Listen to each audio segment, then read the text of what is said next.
get comfortable. And let's start off with your full name. My name is George Barth, B-A-R-T-H. That ain't your full name. That's not your full name. George Orville Barth. That's all I need. It's just okay. What else? Well, what about your name? How did you get that unusual middle name? Well, who said it's unusual? Orville's pretty common. Orville's common, yeah. Orton's the one that's uncommon. Unusual, yeah. But Orton and Orville. I don't know. My ma dug it up somewhere, and she spelled it with O-R-V-A-L, so it'd have 5 letters, like Orton, O-R-T-O-N. Oh. So, and then they hung it on us in the middle name, and we always thought of it as our first name until we went in the Navy. And then we found out on our baptismal records that our name was George and John. So that's when they changed it. So, Well, where did you grow up? where did I grow up? In Brockton, Montana. The pride of northeastern prairies. And we had the Missouri River on one side of us and the big hill on the other. In the summertime, we swam in the river. We was in there practically all the time.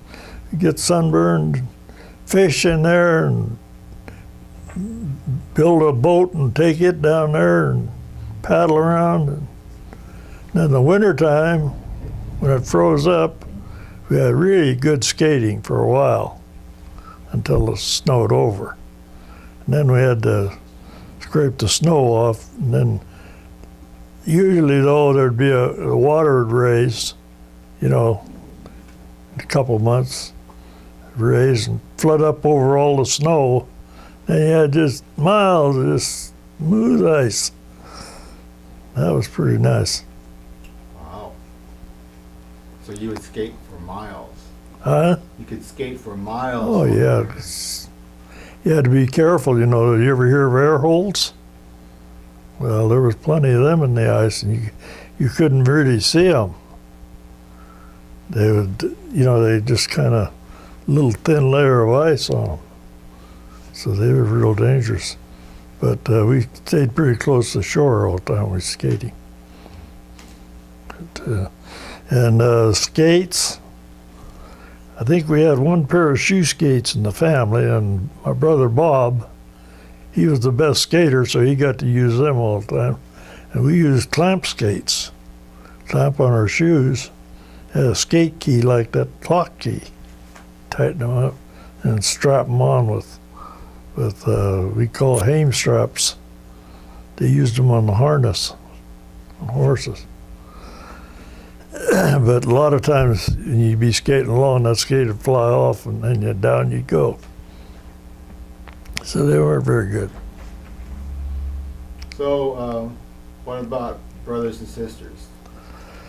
Well, we were the youngest, and we had Robert was second, next to us, and Raymond was next, and Charles, James, and Josephine.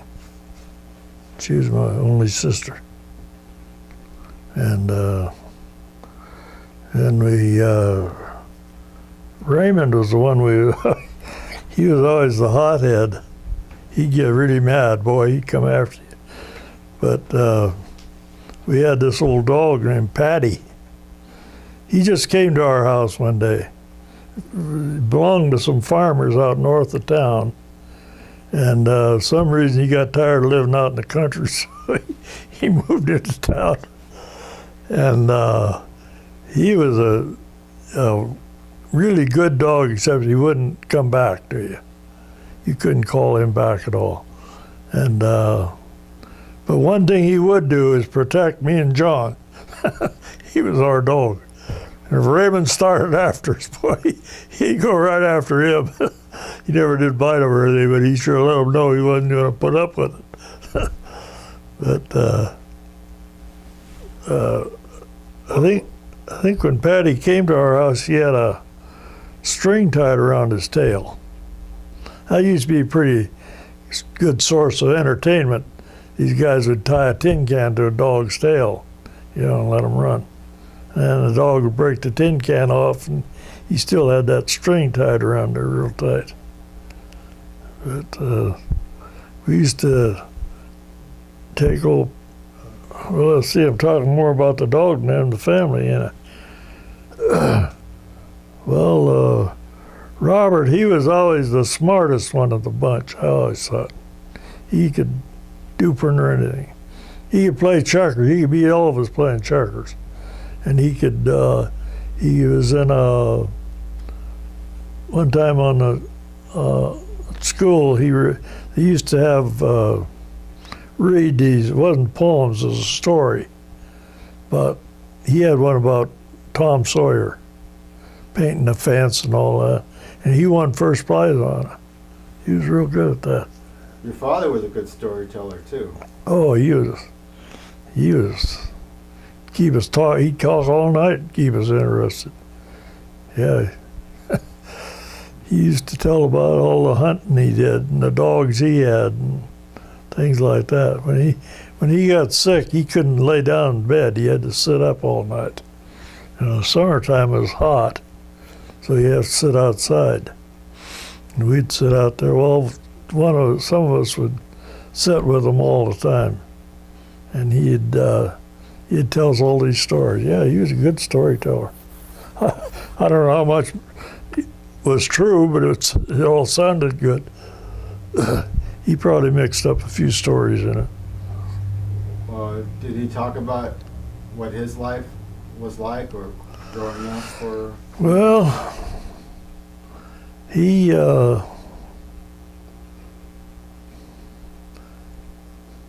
grew up he had one family, his family, and then I think his mother died, and then his dad married this Sullivan woman, and she had a bunch of kids, and then they had kids together.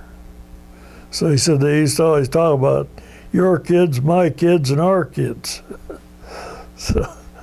But he was quite a walker. He never thought anything about just getting out and walking miles to another town or something like that. He didn't have any other transportation, so if you didn't, you ever hear of Shanks Mare? I don't think so. Yeah, it used to be pretty common to say, how'd you get here? Well, on Shanks Mare. That meant you walked. I don't know where that come from, but so even in your day, he did a lot of walking. Yeah. Well, we did too when we were kids. We used to walk. Well, we didn't have a bike, but we did have horses, and we rode them horses a lot. That Leans had a farm down on the river bottom, about 3 or 4 miles, and we used to walk down there a lot, go swimming there in the river. They had a pump there pumping water into the ditches, irrigation, and we used to go down there. They had a little old house down there that we used to go in there and cook corn. They raised acres of corn, field corn, but it was still good eating. We'd go down there and cook a whole bunch of corn and eat it. It was very good. Well, what about your mom? What memories come back about your mother? Well, my mother, you mean in my time, huh? Yeah, let's just take I don't know really. on your childhood. Yeah. Right now. Well, she was the disciplinarian in the family. I never remember my dad ever swatting me one, but she had a willow switch, and she'd get you by one hand and go, whap, whap. He remembered that, but we never did hate her for it. We always loved her. So But she did pretty darn good for what she had. She used to, during the Depression, there wasn't hardly much to eat. But she always managed to get food on the table. These bums come in off the train bumming something to eat. She never turned any of them down. She'd give them something. And she used to sew all day long, practically. Had one of them old treadle machines. And she got where she'd make jackets. They weren't the greatest, but they were, and gloves, mittens. She made a whole bunch of mittens that, she'd even make gloves with fingers in them. Fingers are about that long. She was pretty darn smart in a lot of ways. She knew. Did she talk about her growing up? Yeah, some. She called her mother Mammy and Pappy. So I remember. And her sister, Jewel. Was that her sister's name, Feeney? What? Jewel? What'd you say? Was that Mom's sister's name? Oh, her? Huh? What'd you say you called her? No, What was her name? Jewel? I don't think so. Dang. But she was real close to. Lizzie. Huh? Oh, Lizzie, yeah. Lizzie. That's Aunt Lizzie. Yeah, Aunt Lizzie. Yeah, it was Aunt Lizzie. But I remember one day the only way you get a news of anybody dying was on a telegram. And if you see the depot agent walking towards your house, it was usually bad news. Well, he was coming up to the house one day and had a telegram, and her brother Patty had died. Oh, she felt bad about that. Of course, she couldn't get back to the funeral or anything, but she felt real bad about him. And then Aunt Lizzie, they used to keep in touch all the time. They were real close. And Lizzie came out here one time when she lived in Biggs. She came out here. Her and her husband drove out. His name was, what was his? Oh, Yeah. Anyhow, I wonder how the heck he made it all the way out here, because we went to Gridley one time, we rode with him. Coming back, that back road, Gridley to Biggs, Oh, that curve there by Paul DeMeyer's. right. Oh, yeah. Well, he thought that inside curve was for him to take. Oh, yeah. He was on that inside curve. And I said, get the heck out of here. You're not, I made him move over. So what are you doing? He said, oh, you're just like my kids. He said, I taught every one of them how to drive. Now they all tell me how to drive. I said, well, you don't drive on the left side of the road, You couldn't see anybody coming around them Toolies. But, yeah. So tell me, what's one thing that comes to mind about growing up? One thing that may stick in your mind. Well, or probably our friendship with Bud Lean. Mm-hmm. He was really close. We were just together all the time, and really, really good friends. We used to sleep up at his house. He used to sleep at our house, and we'd sit there for hours sometime making plans of what we were going to do all summer. Just planning this and planning that. And What were some of your plans for? Going camping. Didn't have any campgrounds, We had the old horse and a cart, a two-wheeled, iron-wheeled cart, and shafts on it,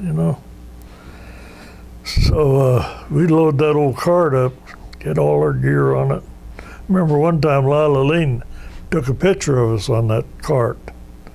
I don't know whatever happened to that, but I'd like to have one. Where would you go camping? We just took off out across the prairie. You didn't have anything in mind, or? Yeah, we did. But there was the Indians used to build dams up there. Well, the government paid them to build little dams in these coulees to catch the water, so they'd have water in the summer. Oh, yeah. And what they call that? Oh, we had a name for that dam, but I forget it now. Anyhow, we just take off and go up and down. No roads, just find a place to get through. And one time we was going down there, and here was this mare down there having a colt, and the colt was about halfway out, and one leg was out. And of course, we didn't know what the heck to do. So we went, and there was an Indian lived right close there. We figured it might have been his horse. So we did. We went down there and told him about it. And he didn't do nothing. We came back, the horse was dead. But it was too bad because they probably, and the male, the horse's partner, he was standing there, boy, he was just so nervous, and he'd have welcomed somebody to come and pull that colt out. Oh. But Huh. anyhow, then we went to this the lake. We found the lake. And all we had for a tent was an old tarp, and put up sticks, and so we was having a lot of fun there. We'd swim in that little water and swim across the lake and back. We were there for 2 or 3 days, I think. And boy, one afternoon, a storm came up. Boy, the wind blew our tent away, and everything. Didn't last long. It lasted about half an hour or so. But we had to put everything back together. That one's gonna come up on the Yeah. So, there used to be the old cow camp. That was Lean's had some land down there on the river bottom, and they had a little old shack there that they got from the railroad someplace. It was about 10 by 10. Didn't have any windows or no doors on it. They take them off in the wintertime because they'd go down there and break them. But anyhow, that was our favorite camping spot because we had a kind of a place to go there. We had a house. Oh. But then down below, you get a lot of storms coming in the summer then. Thunderstorms. yeah, sometimes you would get them in the daytime. Anyhow, we had old Kate, the old mare we had. My dad bought her for $10 from an Indian. No.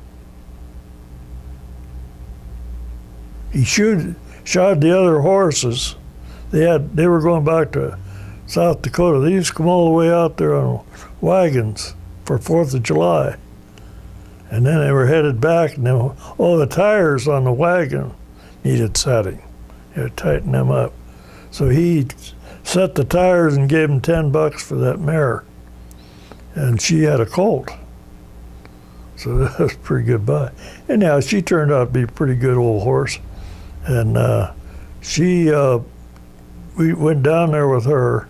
She never was as gentle as Nellie, but she was pretty good. Anyhow, the only rope we had to tie her up with was a clothesline rope. Just put it around her neck and let her go out there and graze. Well, little tiny clothesline rope that big around. Right. Anyhow, she broke loose. And we spent darn near the whole day chasing her down. We finally caught her, but then we all three rode back on her. Weren't there stories about the Indians that would go out and find horses for people? Oh yeah, they used to do that for us. Louis Boyd was about the best one. See, in the wintertime, we just turned the horses loose. Kind of a brutal thing to do, but they didn't seem to mind it. They got a big, thick coat of hair on them, and they come back in the spring, they'd be just as fat as could be. But in the spring, then we'd have to find them. Well, this Louis Boyd was the best one to get. They all had horses, you know. And Louis, for 50 cents, he'd run all over the country. Here he'd come with the horses. We all was really happy to see that. Well, so you, Brockton was on an Indian reservation. Yeah. Yeah. What was the name of the reservation? And where we lived, railroad, you know, they took over all the land on each side of the railroad track. Well, where we lived was actually railroad land. My dad just went in there and put his house up. And that was our property. Put his blacksmith shop up. Nobody hollered about it. I guess they might have felt a little guilty about it in the first place, that they took it all. But yeah, so we never really owned the land our house was sitting on, but nobody ever bothered us. So, what was the name of what tribe were the Indians? It was the Sioux, fighting Indians. They all like to fight, get drunk and kill somebody. Really? There used to be a lot of murders back there. One time there was a guy killed, they drug him over on the railroad track. The train run over. But they said he was already dead because they showed tracks of dragging him clear from the highway all the way to the railroad track. They kill other Indians? Oh, yeah. Wow. Yeah, there was an old guy there named Old Santee, they called him. He'd come into town with his wagon, and everybody liked him. He was a nice old guy. And he got killed. He got murdered. Some guy just, I don't know whether John told you about that crazy Indian back there. He had a guy there that was, they just called him the crazy Indian because you're liable to see him doing anything. One time somebody said they saw him pushing a big rock, rolling a big rock out across the field right in the middle of summer. Stuff like that. Yeah, and they claim he came around and peeked in windows and stuff, but I don't know. One time, these guys from the country, they come into town. They rented a room down underneath the houses in the basement. There was about 4 or 5 of them in there. Of course, that's where all the guys used to hang out, in there all the time from school. So one time, somebody started a rumor that crazy Indian was running around looking in windows and he had a gun. I think they said he had a gun. Anyhow, it scared the heck out of everybody. The whole town was panicked. And all it was just, even the guy that started the rumor, he got scared. Good. Anyhow, yeah, they had a town there called Riverside. It was in between Brockton and Poplar on the riverside of the track. And they had a kind of a little community. Well, they did have a community. They had a Catholic church there. In fact, I think they moved that church into Brockton after the other church burned down. But they loved the 4th of July. They always really liked to celebrate on the 4th. That's why they'd come all the way out from South Dakota to celebrate out here. I don't know why they'd have to come so far with wagons, but that might have only been 1 year, you know. Maybe it's something special. But they'd have rodeos. They always had to have a rodeo. But the only horses they had was the ones they pulled the wagons, and they rode. So they'd get the horse in there, and they'd poke him and prod him until they get him mad, and then somebody'd get on him, and he'd jump a few times. That was the rodeo. But it caused a little stir. That was the Indian rodeo. Yeah. And Them so- guys were all good riders, though. They had guys in the Stampede, Wolf Point Stampede. They were the best riders there. Was the Indian, most of them. But they had a lot of experience too. And so they would bring teepees? Huh? Would they bring teepees? Teepee, yeah, they would, or tents. That's what they lived in. Another thing we used to see a lot of was gypsies. And they, when I first remember them, they were on wagons, covered wagons. And they'd camp right out of town, and everybody said, don't go near them because they'll steal the kids. I don't remember ever doing that, but they'd steal everything else they get their hands on. Oh, really? Yeah, everybody got where they'd close their stores up when they was coming. My dad had a blacksmith shop, and they'd come in there and try to steal his tools. He had to really watch them. And well, they were kind of they didn't make any bones about it. They were a bunch of thieves. That's how they made their living. Then later, they started coming in cars, and they all had real big old cars. You know, the old Lincoln and the Nash and the, all them big cars. I mean, you could get two of these little cars in one of them, you know. Yeah. Back seat on some of them was that wide, long, much room in it. Did they play music too? Did they, or were they I never heard the gypsies playing any music, no. The Indians used to do their tom-tom stuff, you know.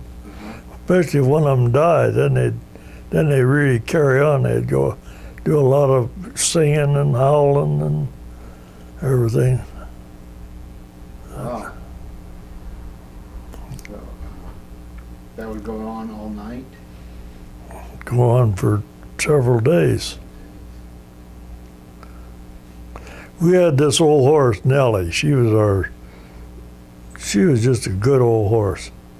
And these Indians up on the hill were Red Boys. Our Nellie disappeared. We didn't know where she was. And somebody told us that the Red Boys had her hooked up to a wagon. They were using her up there. So this guy that came from New York there one summer, he was a kind of a tough guy, you know. So he went up with us. Boy, he just unhooked that horse and took the harness off. He never said nothing to him. They didn't say nothing to him either. We'd be probably afraid to because we were pretty young, you know. But, Well, I recall my dad mentioned the name Red Boy. Red Boys? They're pretty prominent in town. Yeah. They claim the old man, they claim he shot down a goose with a bow and arrow one time. I don't know whether that was true or not, but he was old enough, he probably, you know, had a hunt. Oh, sure. Yeah. Well, this was, say you were born 1921, so if you were like 10 years old, some of these old Indians were around probably when Custer came through and stuff like that. A lot of these Indians were around in the time of the Indian Wars. Well, yeah, I'm sure he was, because he was real old then. Yeah. And, he was probably one of the fighters too, because he was a pretty active guy, and he was old. But he had kids. They had family there. A Reno Red Boy. He had a Pinto horse. Well, he had two of them, and he had the colt. But that colt had a picture of a duck on its side. Perfect picture of a duck. And he was a nice guy, Reno was. He's good friends of his. Well, we was in the same class in school, too. And Archie Red Boy, he was older, But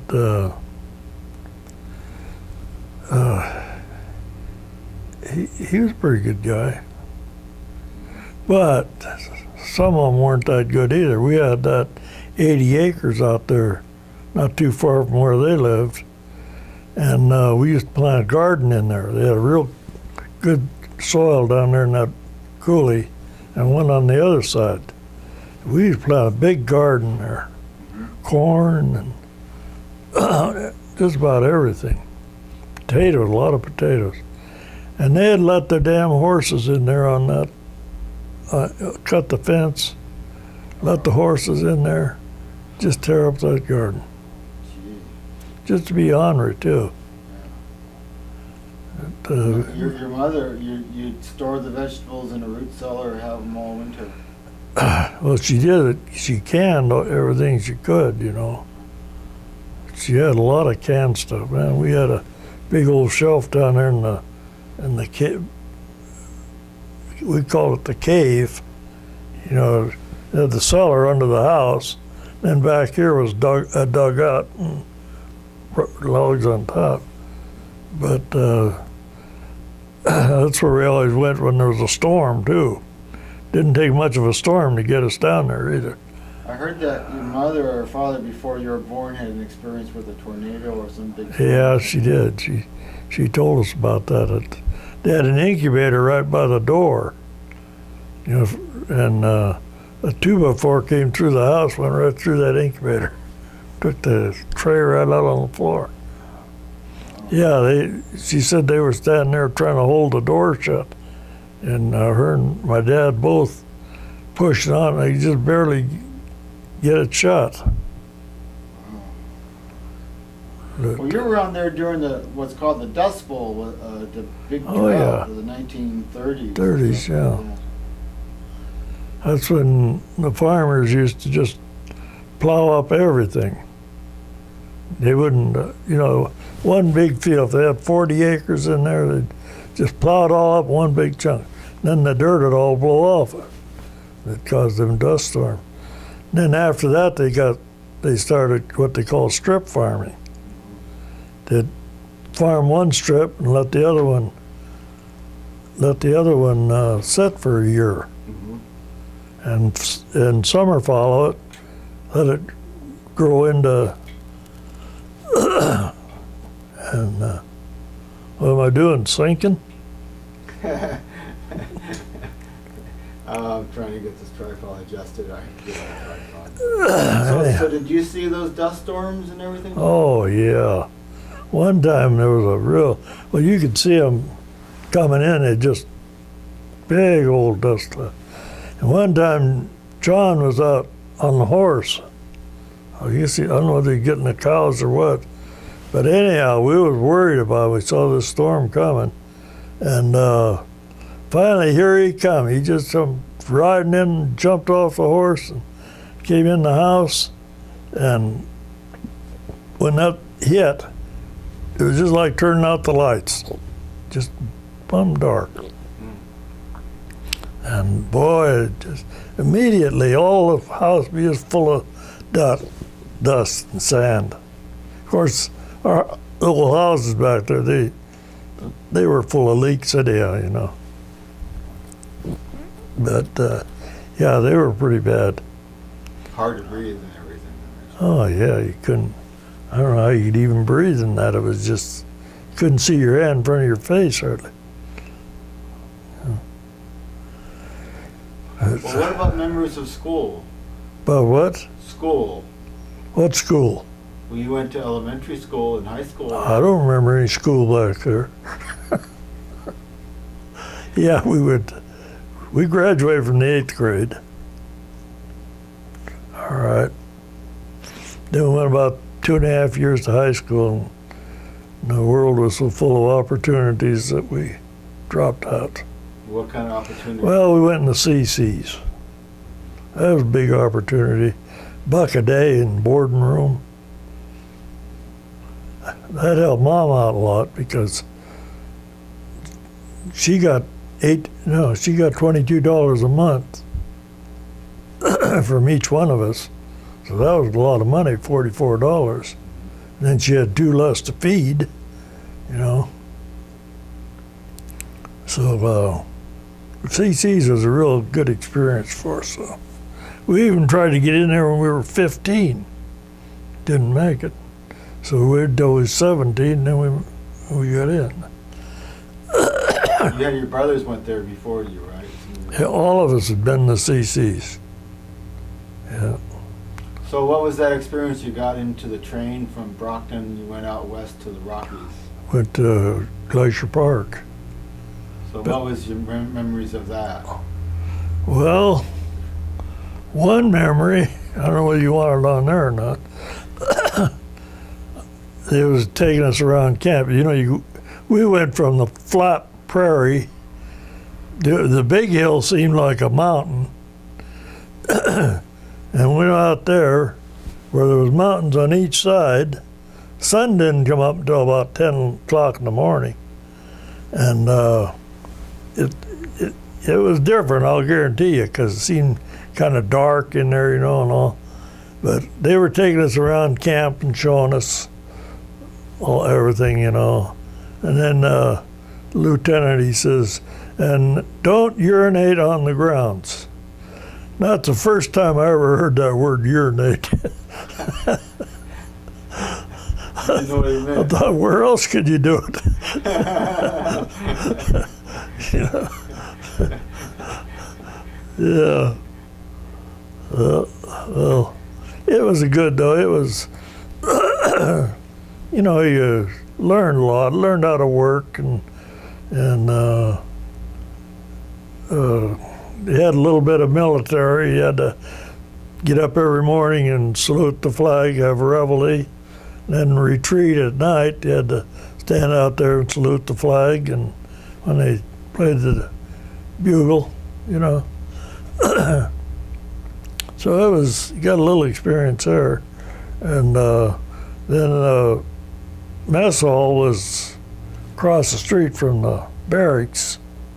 You know, they'd blow mess call in the morning. Boy, that's what everybody tore out of there.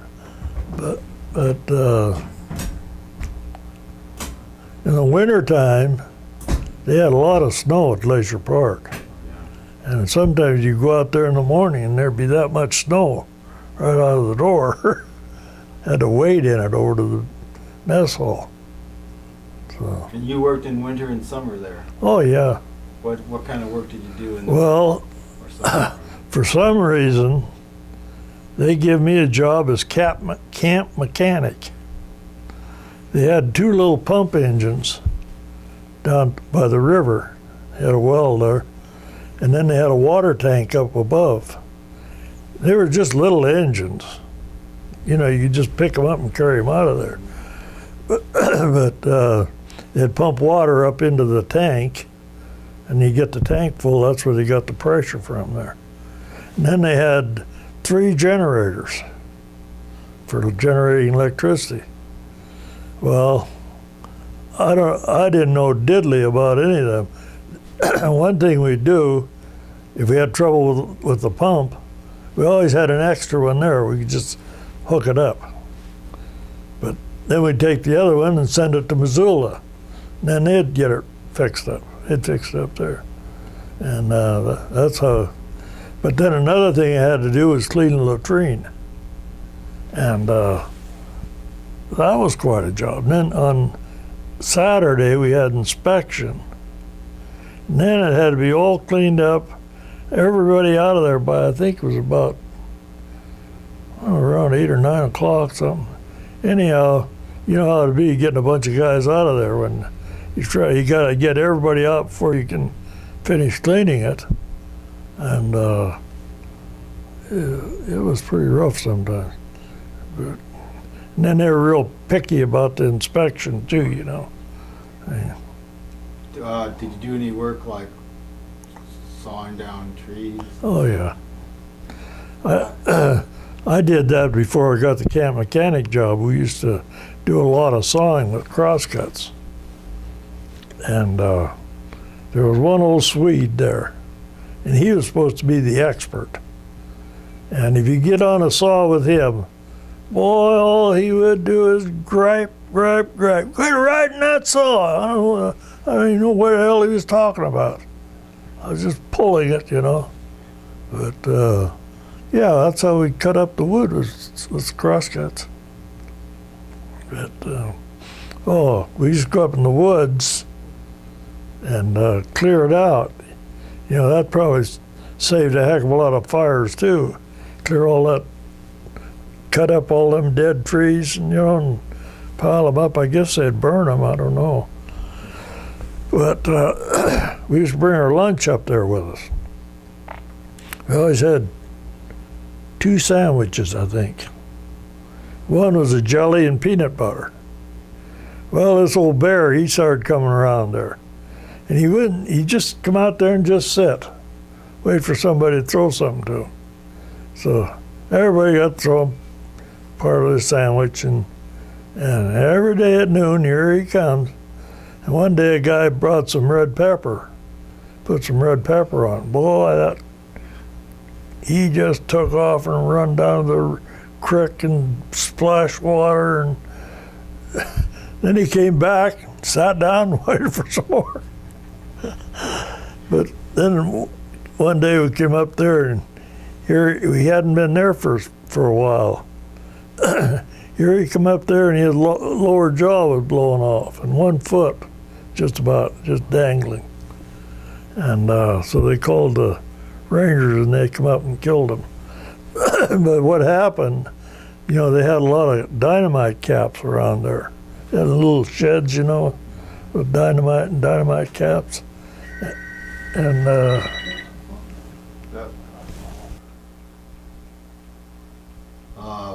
about the bear and the pepper, and oh, yeah, he ate the dynamite caps. oh, And he blew himself up.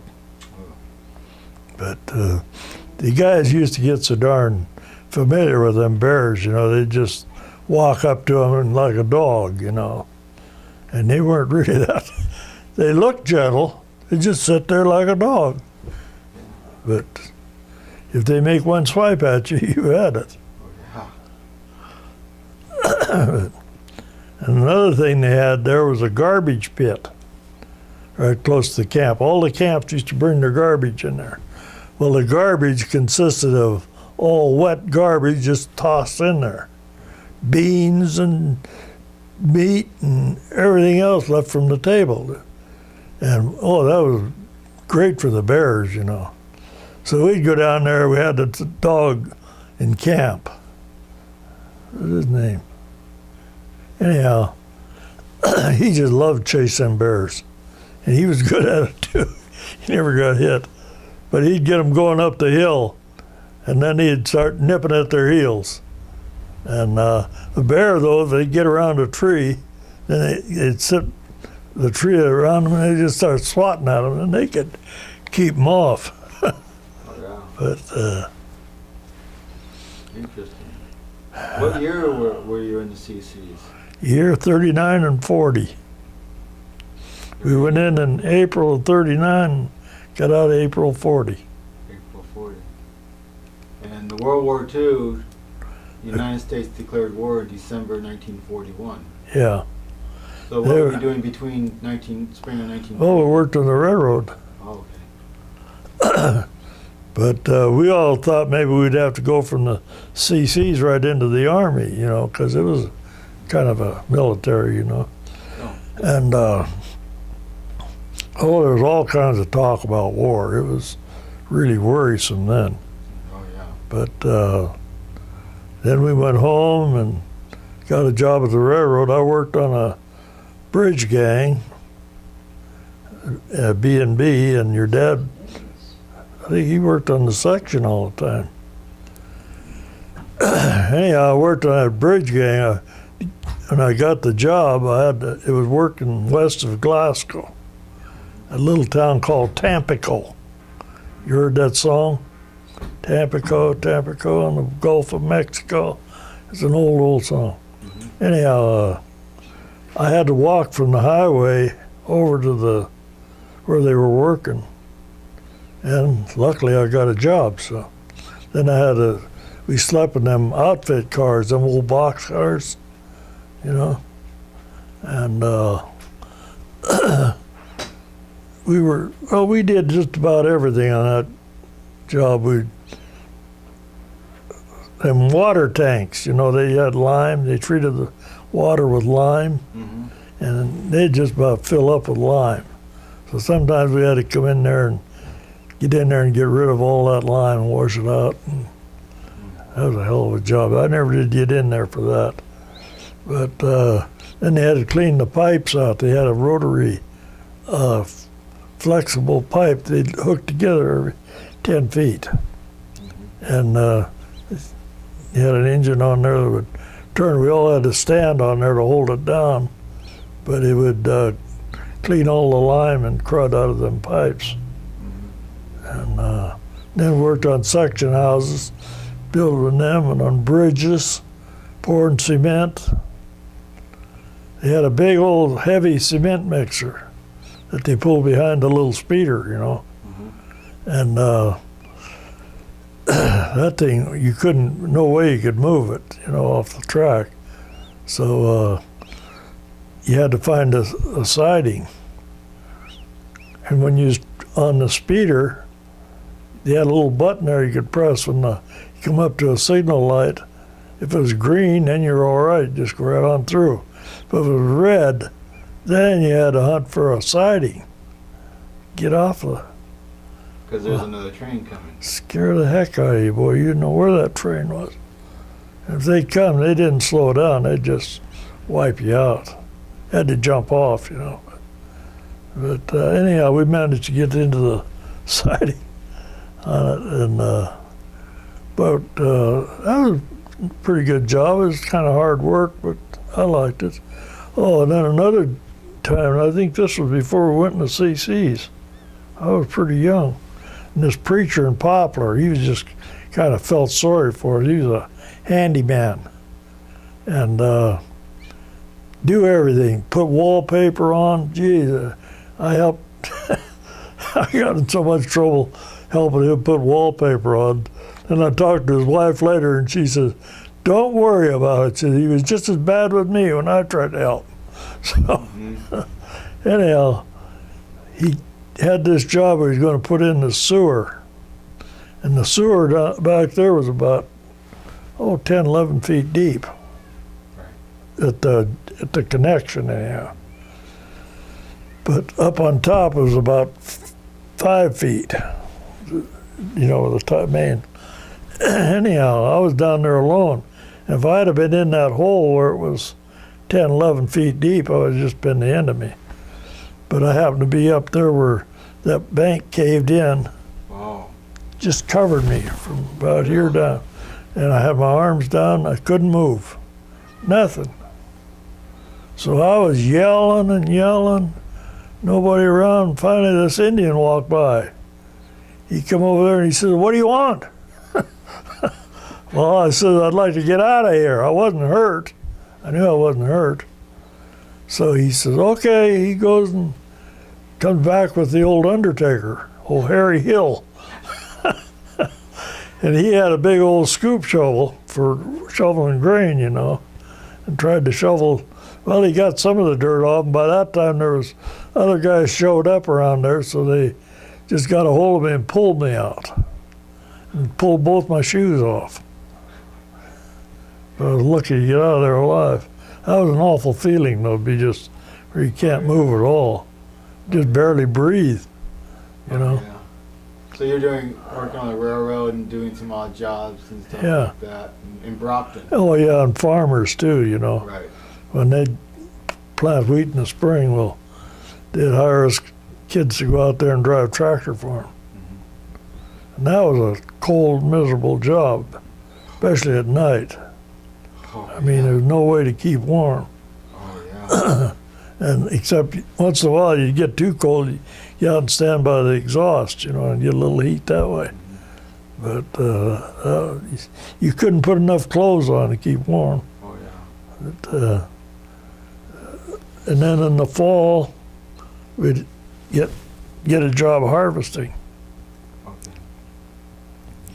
One time I had this job, I got paid $2.50 a day. That was pretty good money.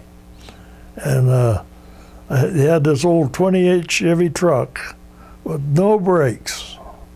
I mean, no brakes. And I had to drive that truck out in the field and drive it up to the harvester and unload into the truck and just take one tank, so about all it'd handle. So then I had to drive back and drive up alongside of the granary and shut it off and put it in gear and then run out and put a rock under the wheel, keep it from rolling backwards. Then I had to get that unloaded in time to go back and before it filled up again. Well, I really had to work. But they had a little kid there, a little boy about 2 years old, or maybe younger than that.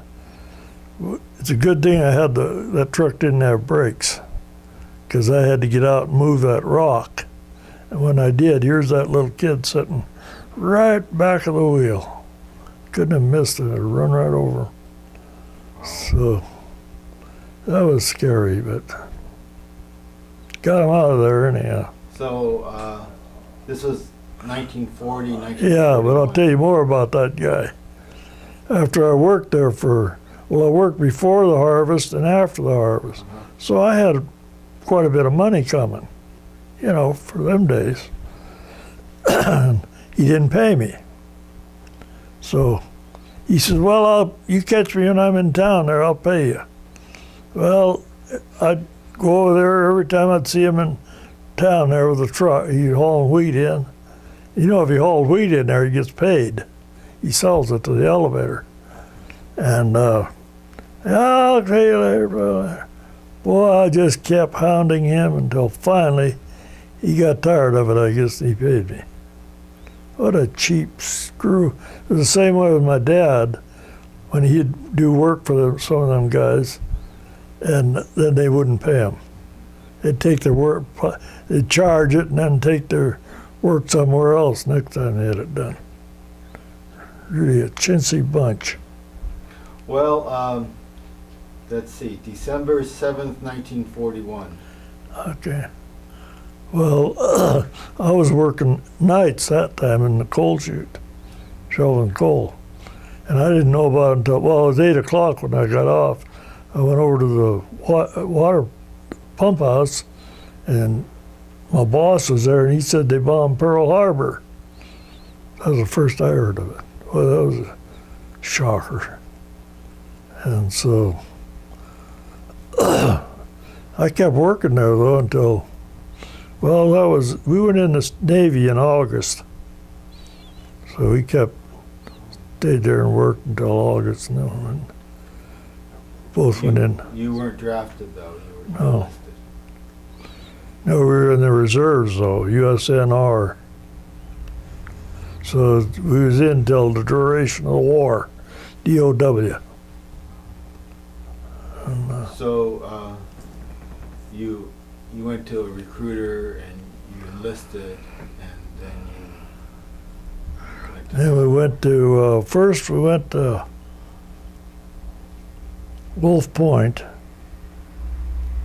I don't know where we stayed that night. I think it was the YMCA. And then we went to Helena. And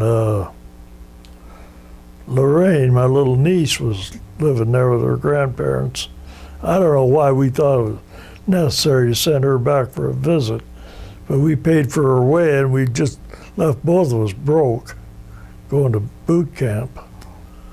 So we didn't have money enough to buy cigarettes or candy bars or nothing, See, did they finally give us, I think they gave us some kind of credit that we could book or something we could use.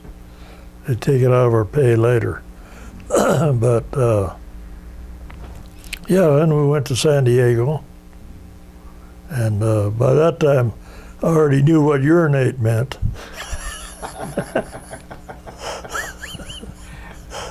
And it was real hot down there then, middle of summer, August. Boy, them old grinders get so hot, and we was marching out there all the time. And we had a real good, you know, these DIs they have in the Army, the Marines that are so darn ornery and rough on them guys. We had this guy, he was real nice to us. So that was kind of nice. Oh. The Navy, they didn't have to be so tough, I guess. But anyhow, we was there for, well, we always had to move. We were in one camp, Camp Farragut. Then they tell us, oh, we're going to move. So we all had to roll up our sea bags and our hammock. You had them all in a roll where you could throw them over your shoulder. Everything you owned was in that bag. So then we moved to another camp, getting a new barracks. Maybe you'd be there for a week or so, and pretty soon, hey, you're going to move to another one. So we did that about 4 or 5 times. And then we was there about, I don't think we was there more than 6 or 8 weeks. And we graduated from there. And then we went got on a troop train and went to San Francisco, Treasure Island. Yeah, I think it was Treasure Island we went to. And then we got out there. We didn't know where we were going or anything, but we were getting on a ship. We got on the old President Tyler, an old transport. The old President Lines that went to President Asia. Lines, yeah. And it was old. And when I first got on that ship, first time I ever been on a ship, and I stood up the top of them steps, going down two decks, and I swear it was at least 100 feet down there, and it was, steep. And boy, I thought, damn, guy ever fell there, he'd kill him. I don't remember anybody ever falling.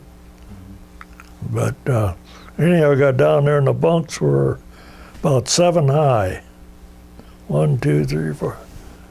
And John and I, of course, we got bunks right together. He was above me, I think. And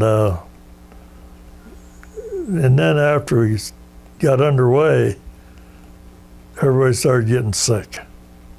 There's always the guys on the top bunk got sick, you know. Throw up all over the place on the deck and stink. And up on that head, there was a head right at the top of the steps there. Ladder, they call it in the Navy.